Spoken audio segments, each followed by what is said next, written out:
విజయనగరం జిల్లా police parade గ్రౌండ్లో స్వాతంత్ర్య దినోత్సవ వేడుకలు ఘనంగా నిర్వహించారు. ముఖ్య అతిథిగా మంత్రి కొండపల్లి శ్రీనివాస్ జాతీయ జెండాను ఆవిష్కరించి స్వాతంత్ర్య సమరయోధుల త్యాగాలను స్మరించారు. దేశం పట్ల ప్రతి ఒక్కరూ బాధ్యతతో ఉండాలని పిలుపునిచ్చారు. పోలీస్ శునకం సెల్యూట్ ప్రత్యేక ఆకర్షణగా నిలిచింది. ఉత్తమ సేవలు అందించిన సుమారు 500 మంది ఉద్యోగులకు అవార్డులు అందజేశారు.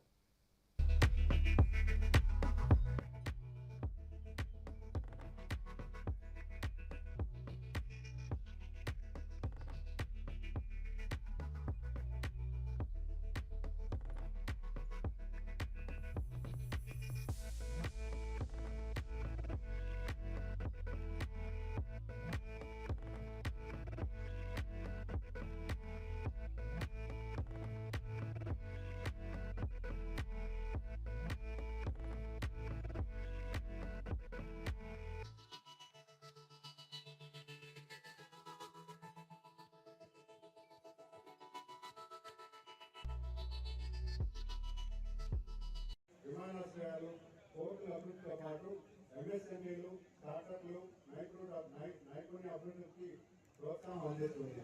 వ్యవసాయం, విద్య, ఆరోగ్యం, మహిళా సాధికారత, పేదరిక నిర్మూలనపై ప్రత్యేక దృష్టి సారిస్తుంది.